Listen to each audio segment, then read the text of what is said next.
razão que eu queria dar para você é que quando você vê a perspectiva do ímpio dentro da história, e você começa a ter indignação por causa dos malfeitores, ou você tem inveja dos que praticam iniquidade, isso se dá, sabe por quê?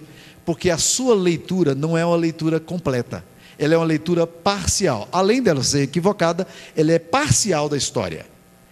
Eu costumo dizer o seguinte: existem várias correntes filosóficas que regem o mundo hoje.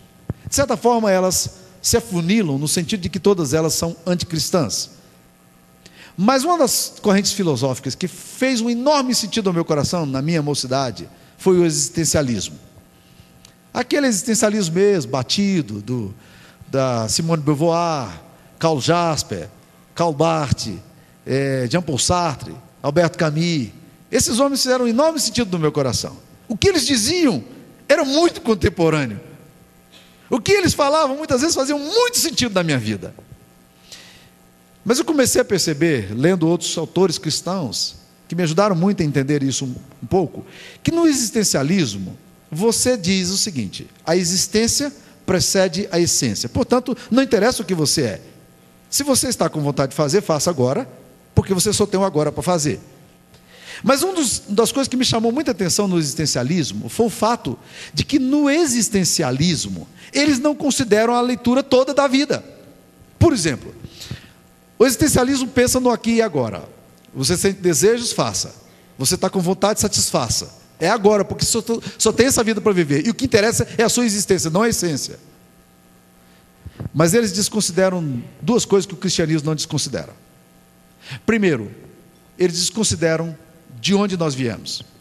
Ou seja, por que você existe enquanto pessoa?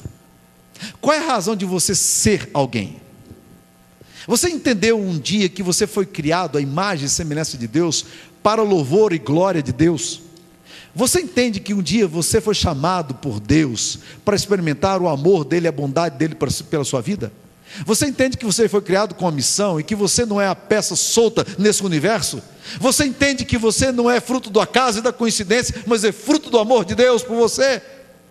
Que Deus criou você com propósitos, com objetivos claros, e Ele ama você? Existencialismo não considera isso. Existencialismo não considera razão de existência. Aliás, razão não interessa ao existencialismo, porque a essência, ela não é tão importante. O que importa é a existência. Mas o existencialismo vai além e peca no outro aspecto. Ele peca no aspecto de que ele não considera para onde nós estamos indo, não considera o futuro. Já viu um existencialista considerando o significado da vida depois da morte? Já viu um existencialista considerando o fato de que um dia você vai ter que bater num túmulo frio, você vai ter que responder as questões diante de um Deus sábio, justo, prudente? Não.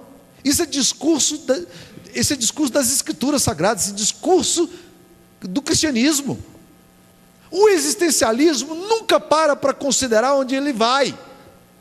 E aqui, meus queridos irmãos, é o ponto vital da nossa compreensão, pela qual o texto aqui diz: não te indignes por causa dos malfeitores, nem tenhas inveja dos que praticam iniquidade. Por quê? O versículo 2 diz: pois eles dentro em breve definharão como a relva, murcharão como a erva verde, porque o fim deles é muito rápido. A brevidade da história deles está se aproximando. Um dia todos nós deveremos estar diante do tribunal de Deus. E é por isso que Isaías, no capítulo 29, 15, diz o seguinte: ai dos que se escondem profundamente o seu propósito do Senhor e as suas próprias obras, fazem às escuras e dizem: quem nos vê? Quem nos conhece? Meus amados irmãos, exatamente isso que a palavra de Deus nos diz, é que nosso Deus é um Deus que vê, é um Deus que vai julgar. Por isso é que dentro do existencialismo, uma frase que está sempre correndo é o seguinte: sem Deus tudo é permitido. E é mesmo. Porque se você desconsiderar juízo de Deus, se você considerar futuro de Deus para a sua história, meu querido irmão, e é exatamente isso que os agnósticos e ateus procuram fazer, é tirar o conceito de Deus para perder o senso moral. De onde você vem? O que você está fazendo aqui? Para onde você vai? Você sabe por que você nasceu, por que você vive e para onde você está indo? Essas são perguntas que o cristianismo responde, não existencialismo. Não existencialismo. Então, quando você está fazendo essa leitura da inveja, da indignação, por causa dos malfeitores, dos casos que prosperam, gente ímpia, e você fica assim achando, não, eu deveria estar indo nessa direção, meu amado irmão, você está desconsiderando o juízo de Deus. Você está esquecendo do primeiro princípio desse texto aqui, é o princípio do juízo moral de Deus. Esse universo é regido por leis morais. Esse universo tem um Deus que julga com equidade.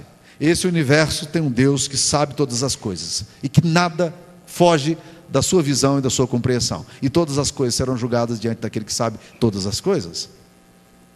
O Dr. Russell Shedd uma vez disse que muitas vezes a vida do ímpio parece a vida de um homem que compra um peru para o Natal. Ele compra um peru magro lá na feira e ele resolve então engordá-lo. Traz para sua casa e começa a tratar o peru como um verdadeiro rei. Dá a melhor ração, a melhor comida, e daqui a uns dias o peru se olha todo, ele se acha o máximo. Ele nunca foi tão bem tratado assim na sua vida. Que homem maravilhoso esse homem! Esse homem me dá da melhor ração, ele me dá da melhor comida. E o Natal está se aproximando e o peru não está nem um pouco considerando que existe um negócio chamado Natal, em que as pessoas gostam de sacrificar um peru no Natal. E aquele peru vai ser o jantar da ceia de Natal. É assim que o diabo faz com você e comigo. Quando ele me dá as propostas mais interessantes. E eu fico impressionado pelas ofertas que ele me dá.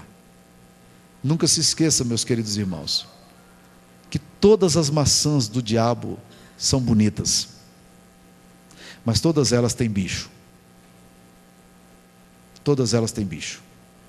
É por isso que a Bíblia diz: não te indignes por causa dos malfeitores, nem tenhas inveja dos que praticam iniquidade, pois eles dentro em breve definharão como a relva e murchará como a erva verde. Que Deus abençoe a nossa vida. Que Deus nos guarde, para que a gente possa sempre estar considerando a sua palavra. Vamos orar.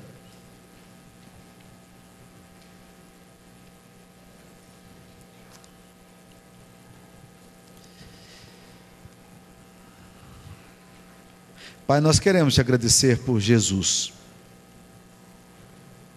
Porque naquela cruz ele não estava impressionado com os poderes, nem com os poderosos. Naquela cruz ele não estava impressionado com aqueles homens que detinham o poder de colocá-lo naquele lugar e de condená-lo.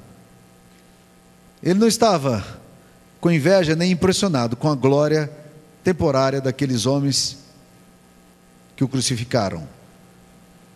Mas ele estava nas mãos daquele que julga todas as coisas. E ele sabia o que ele estava fazendo ali. Tua palavra nos diz que ele ali naquela cruz viu o fruto do seu penoso trabalho e se alegrou, porque ele um dia sabia que uma nação inteira, um povo remido pelo seu sangue, estaria se reunindo em torno da cruz para celebrar o Senhor.